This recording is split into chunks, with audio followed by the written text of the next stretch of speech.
We are live. It's College Talk Tuesday. Andy Lockwood and Pearl Lockwood. Hello, Pearl. Hello, Andy. Hello, audience people out there. Please join us. Please post your questions below in the comments section. This is an episode about early stuff, early action, early decision, financial aid, you name it. We are at the end of October.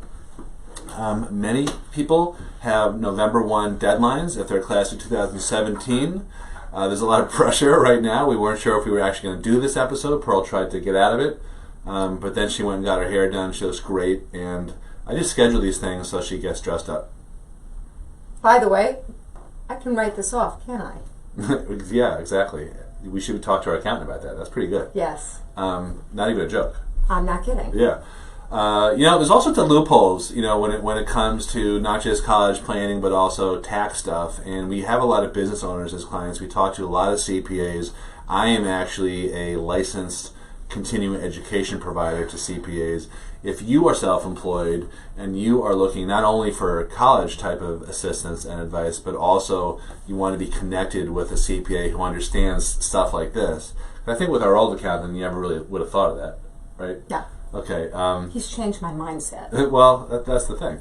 So anyway, just a little side note. That's very interesting. So let's talk about information that is geared not only for class of 2017 families, but anyone with younger kids who is getting, kind of in the whole swing of things for college, because class of 2018 juniors have already, for the most part, taken the SAT or the ACT once or twice. They're starting to get going on this stuff. This episode is really more geared toward what happens when you're a senior at this time of year, but it's a good way to get a preview. Yeah, to get a little sneak preview of what to do and what not to do. Right. So early action means that you apply early, and I actually just got this question too. I was on the phone with the client. Mm-hmm. You apply early, and in theory, that helps your chances of getting in. It's not binding, which means that if you get in, you don't have to say, okay, I'm coming. The reality of it is that it doesn't really help your chances of getting in as much as parents and kids and guidance counselors think. So I think it's a good idea to apply early admission. There's no downside to it, but don't think it's going to let them roll out the red carpet for you. The rest, I guess the other side, the other version of early decision applying early is early decision, and there's different varieties. There's early decision 1, there's early decision 2, there's restrictive early decision, there's actually restrictive early action. I don't want to get bogged down in this because we only have about a half hour, but the gist of it is interesting as it all is. Well, yeah, I don't know if interesting is the right word. You were being sarcastic, weren't you? I was. But it's confusing, and just to clear away all the clutter, what we try to do on this show and for our clients is to clear away the clutter. So early decision in any of its forms is restrictive in one way or another. And what I mean by restrictive is that if you apply early decision, you have to go unless, and this part is left out a lot by guidance counselors, you invoke the financial out. Meaning that you apply for financial aid, you do the FAFSA, you do the CSS profile, and then you find out whether A, you get in, and B, the financial aid award that they're offering you. If you don't like that financial aid offer, then it is up to you to try to negotiate that. And one of the reasons that we don't like early decision is because you don't have that much ground to stand on in terms of negotiating. If you don't apply early decision, you will get other financial aid offers, and sometimes you're able to play those schools off against each other. So if school A gives you kind of a lousy offer, but school B, which is not as desirable to you, and also Murphy's Law, gives you a better offer, sometimes you can show school A school B's offer and try to get school A to come up a little bit. Right, and I just want to interject here because I have had several clients who have applied early decision to certain schools, discussed with me, well, why would we send in our financial aid forms to the other schools if she's applying early decision? Because if she applies early decision and gets in, she's going there. Okay, well, I understand that. However, of course it'll never happen. to your student. But if your student does not get in early decision, I think it's catchy. We've been spending a lot of time together, and I've noticed you're a little sarcastic too. It's like how dogs and owners represent. Start to look like one another. Yeah. Yeah. So who's the dog and who's the owner in this case? Well, we could get political here. No. Okay. No, we won't. We won't. This is Facebook. No one talks about politics on Facebook. I'm going to bring us back on point. Okay. Okay. Because I took us off point.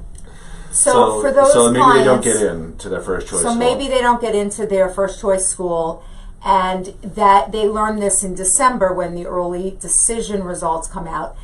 And at that point, in many cases, they would have blown any priority financial aid deadlines to the other schools that they've sent applications to, now that they have to really take those more seriously. So if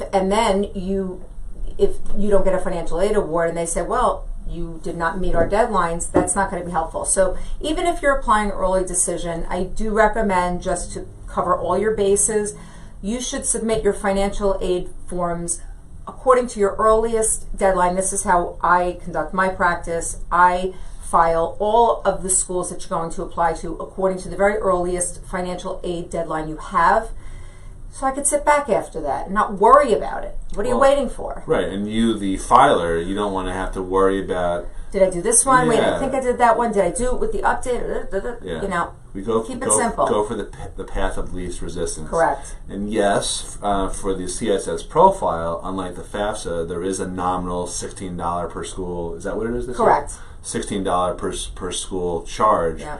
But when you're looking at college bills of close to $70,000, I wouldn't get too upset over the $16 one. That's right. Plus, don't forget, when you submit financial aid forms to a school, you are compelling each of them to come up with a financial aid package for you. So without submitting it, you are not gathering all of your potential bargaining chips for down the road. So I was on the phone with a client right before we went on the air, and she actually asked me a similar related question, which was, well, we haven't even submitted our applications to get into college yet. This is October 25th that we're recording this. Mm-hmm. And so why should we rush? Why are some people rushing to put in the FAFSA and the CSS profile? Right. And I told her what I think you had actually said last week, which was, the colleges will match up the admissions application and the financial aid applications. Get them all in. If you happen to do financial aid first or the admissions application first, it doesn't really matter. Just get them in. Don't blow any deadlines. Let's say you apply for financial aid first, and then ultimately you decide not to send your application for admission to that school. What happens there? Ask that. At that point, that application for financial aid purges. It goes away. You don't have to tell them. You don't have to call them. It just doesn't match up. As I said last week, what about everybody meets up at the dance? Nice. Yeah. The dance being getting into college? Well, consideration of both the financial aid application and the admissions application. At that point, when these two parts are supposed to come together because it's one person, it happens. So don't worry what order you submit. My kid's not done yet with this essay, Get your financial aid forms in according to those priority financial aid deadlines. Get your admissions applications in according to those deadlines, period. Do you think of it as more of a hoedown, square dance type of thing? Or is well, it like if you're in the disco, Midwest, maybe. A disco thing? A bar mitzvah? I always think of that scene in Grease for some reason when I'm saying everybody will just meet up at the dance. And what song was that? Hand Jive at the dance? Which one? I believe it's something like... Yeah. Of course. That's the hand jive. Okay. So applying to college is one big hand jive. Yeah. Hand jive. Okay. Okay. Anything else on early action or early decision or hand jiving? Nope. All right. Let's switch gears. Any questions from our audience, though, please feel free to comment and ask your questions here. We're answering them. Absolutely. Introduce yourselves in the comment section. Yes. Please like, comment, and share like, share, and comment. And if you are like. Not seeing this live broadcast, then you can still comment, because we will read the comments that we get and try to answer them, perhaps in our Friday show, which is Factless Friday, Frequently Asked Questions Friday. Right. Every Friday, 2 p.m. Eastern. Yes. Yeah. Okay, so I want to talk a little bit more about finalizing the college list, and because I'm still getting questions about that. Not everyone, depending on where you live, what the overall tenor or the level of spasticness is in your district. It may feel that everyone has done their applications and essays, and they've already gotten into colleges and all sorts of stuff like that. To be fair, to some extent, that is true. There are many people who got an early jump on that, many of whom are our clients. In fact, that's why they retain us. But I am still talking to many, many kids and parents who have not even come close to finalizing their applications, their essays, their college lists, their financial aid, and so on and so forth. And if that is you, do not fret, because on the bell curve of everyone, there you go again. Is that every time? Are you doing that on purpose? No. Yes, you are. I promise. Okay. We have this every week where Pearl takes out her phone. It's not worth the explanation, so I'm not even going to tell you why, but I'll tell you later why that Where she takes out her phone and to answer questions. And I say, hey, make sure that you turn the volume down. And what happens? Doesn't turn it down. Okay. I can't perform under these circumstances. Anyway, so, okay, I can. So, nationally, most kids have not submitted their applications and not, finalized their essays and all that type of stuff. So, maybe in your own little tiny corner of a very intense school district, it feels that way. But trust me, it's still the end of October. There may be some, if you're trying to rush in some applications by November 1st, okay, that's fine. But most deadlines are end of January, end of December, beginning of January, end of January, and so forth. So there's still plenty of time. So panic not. That is my word of advice there. How do you pick schools? So the way that we do this, and this is for not only class of 2017 seniors, but it's also for people who are younger. I have found, and we are on the same page with this, is that the way that most kids and families choose schools is kind of bass-ackwards, meaning that they focus on just the four. That? No, please. I interrupt with the stupid comments, Pearl. It's catchy. Okay. So college is hopefully only 4 years, although the odds are against you, by the way. Different discussion. But the real issue is, what does college do for you for the 40 years after college?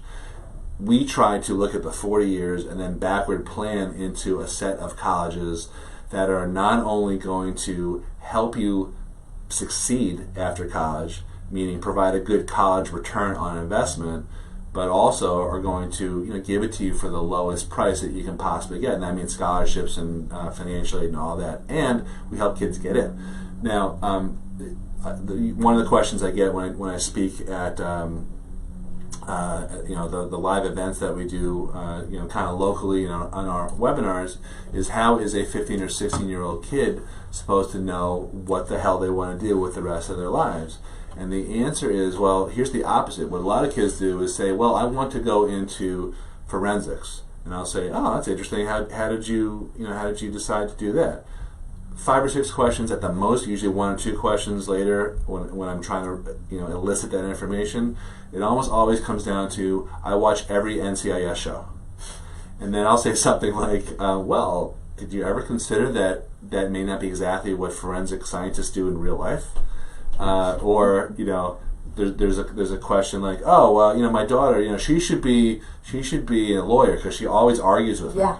Okay, well, I would suppose, I would guess that maybe 90% of lawyers are not litigators.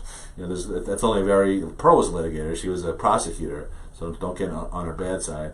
But most lawyers are not litigators. Anyway, the point is that I think that a lot of kids go to school for the wrong reasons. 80% of children switch their majors. 50% get out of college and can't get a job that requires a college degree 2 years after they graduate. So what we think is the best way to pick schools is to focus a little bit on the what's next. We have a strength finding online assessment. We have a career counselor who evaluates and analyzes that strength finding assessment with each kid and their parents. And she also happens to, in a former life, have been an admissions officer at a big state school in New England. She was also a high school guidance counselor.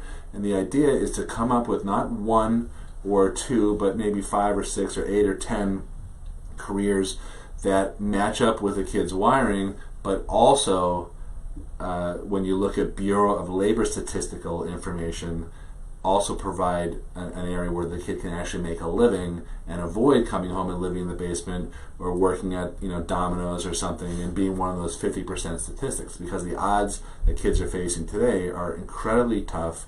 I know the economy is doing great based on the information I got in all the presidential debates, and but it doesn't really feel like it's doing so great to me. I don't know about you. Not to get political. Well, this is economics we're talking about. Economics aren't political. You know what? Who cares? Presidential It's our show. debates. We can get political if we want. You're not supposed to be political on Facebook. We talked about that. Oh. And on top of that, the amount of student debt out there is staggering. Defaults are on the rise. So there's all these negative type things that are kind of coalescing that make it a lot harder for kids today than compared to when we, assuming we're the same age, but when we all were applying to school, it was a lot easier to wing it. Right. Right, and the topography was totally different than it is now. Back then. More hilly? More hilly. No, just it's a different environment, and you can't take your old brain, so to speak, and how you did things back then and just apply it to your kid, because it's, unfortunately, in reality, that's not going to bear out the best result. It's just not the way it is now. No, that's really true. And Pearl, the first thing she did after college was go out to LA and try to make it big in a band, right? And yeah. I did something equally glamorous. I got a job as the midnight graveyard shift security guard at the old Chestnut Hill Atrium Mall, which I don't even know. I think that's still there. It's on Route 9, right near Boston College. So, and then I went out to Albuquerque with my friend Andy Katz, who's a sportscaster that you may have seen on ESPN. He does the NCAA men's basketball. Long way from the Fresno Bee. Yeah, well, it was Albuquerque Journal and Fresno. I'm trying to get him on, actually. He said he'd come on at some point, but it better be soon. Get him before bracketology. It better be soon, yeah. But anyway, people could afford to do stuff like that a lot easier, and now it's just there's so much pressure. So I think that's really the backdrop of all this. So when we're talking about helping kids get in, helping kids pick colleges, helping with the financial aid process, what we're really trying to do is avoid that bigger problem with all of the the lack of jobs and the student loans and all that horrible stuff. That's really what it comes down to. Mm-hmm. Sometimes we lose track of that because we get so bogged down in the sort of the tactics, I guess, of filing the forms and all that. It was funny. I have this conversation frequently. I don't know about you, but I was talking to prospective clients yesterday, and they said something like, "Listen, we didn't go to college. We grew up in a Latin American country. We did not have an experience like this at all. The husband didn't even go to college, and the wife did go to college, but over there." And she said, "We feel like we put all of our money together and sent our kids to private, parochial high school." But we feel like we're so behind and we don't really understand, how the whole process works. And I said, you know what? In many ways, I feel like you might have an advantage compared to people like us who grew up here, because, and even we have still, I think we grapple with this.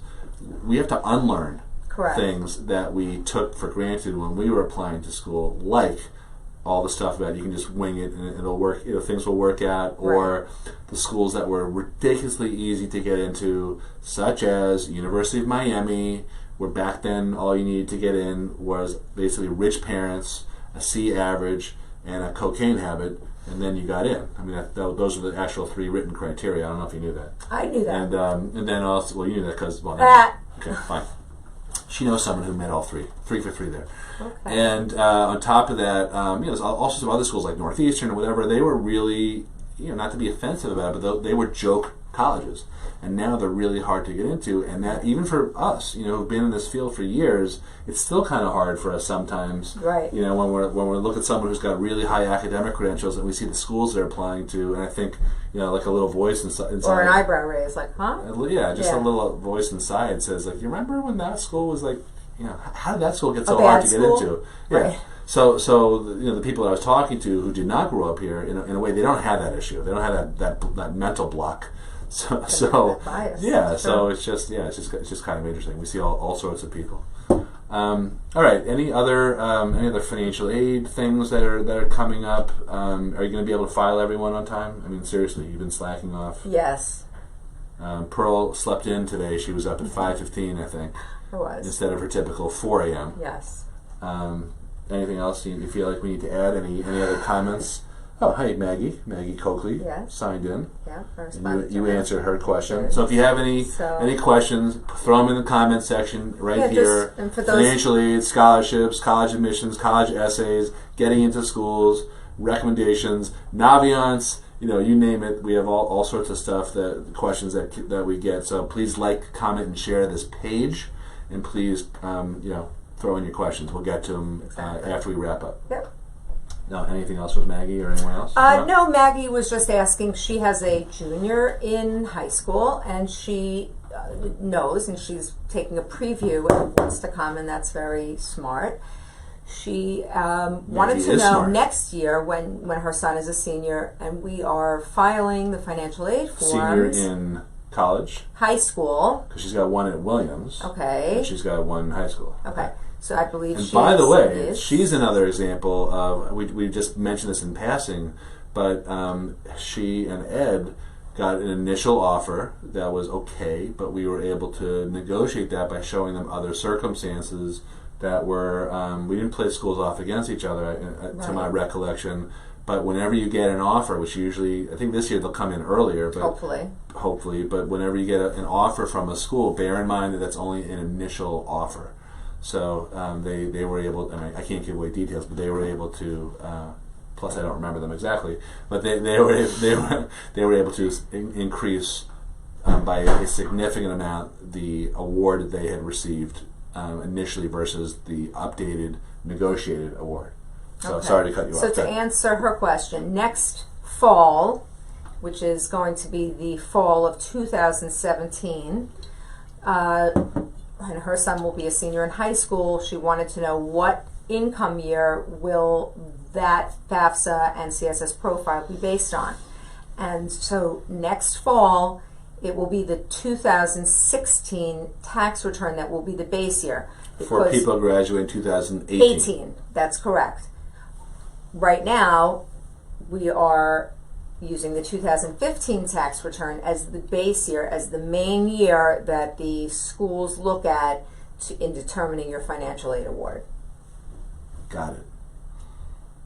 Well put. Thanks. All right, so I feel like we have covered enough. I feel like we each have a ton of work to do. I'm still looking over kids' common applications, some essays. We have other people helping us out look at essays in our firm. Pearl's feverishly submitting financial aid forms. The thing that I focus on the common application is the activities section. The activities section is one of the few areas that I think gets sort of glossed over when the kids do the common application, because they'll write down, they'll write down what they have, what position they have and all that, but they won't necessarily describe things in detail that are going to be presented in a way to impress the admissions officers. So it's one thing to say I was a cashier. It's another thing to say my duties and responsibilities included settling transactions of $800 to $1,200 per day, keeping my work area clean and presentable, dealing with customer questions and complaints, and so on and so forth. So my advice for anyone who is filling out the common application is don't just gloss over that information, because it is important and it is another way to distinguish yourself. So much of getting into college has nothing to do with your grades and your scores. It might be at competitive colleges. The best estimate I heard from a colleague of ours who was on the admissions committee of Princeton for 30 years, so I tend to agree with everything he says. He said that it's roughly 60% academic and 40% all other stuff. And in that all other stuff category, it includes your extracurriculars, it also includes your essay, it also includes your recommendations, your volunteer hours, so on and so forth. But it's really it's a good chance to sell yourself, and I would order them also in order of importance or impressiveness, either by amount of time you put into the activity versus what's going to look the best or be the most impressive. And by that same token, National Honor Society, Spanish Honor Society, Italian Honor Society, all those types of things generally either go at the bottom or they don't go on at all, at least for the clients that have other things that are more impressive in their curricula vitae. Hey, did you take Latin? I don't like to talk about it. Hey, you see Mundus Furibundus. Yeah. That's a Steve Martin joke. He goes, hey, you see Mundus Furibundus. Oh, forgot, you don't speak Latin. Yeah. Okay, so on that note, I think we've exhausted our time and probably the patience of our audience. Yes. Thanks a lot for tuning in. Again, like, comment, and share your little fingers. And we will be back on Friday for the Friday FAQ, the Frequently Asked Questions show. That's every Friday, 2 p.m. Eastern Time. Also on this page, our Facebook page. Please share it. Please invite your friends on. And let's go back and do some work. Okay, let's do it. Yeah, beat it. See ya. I'm going to sign off. Hey, I'm not ready yet. I always have a little problem with this. I know.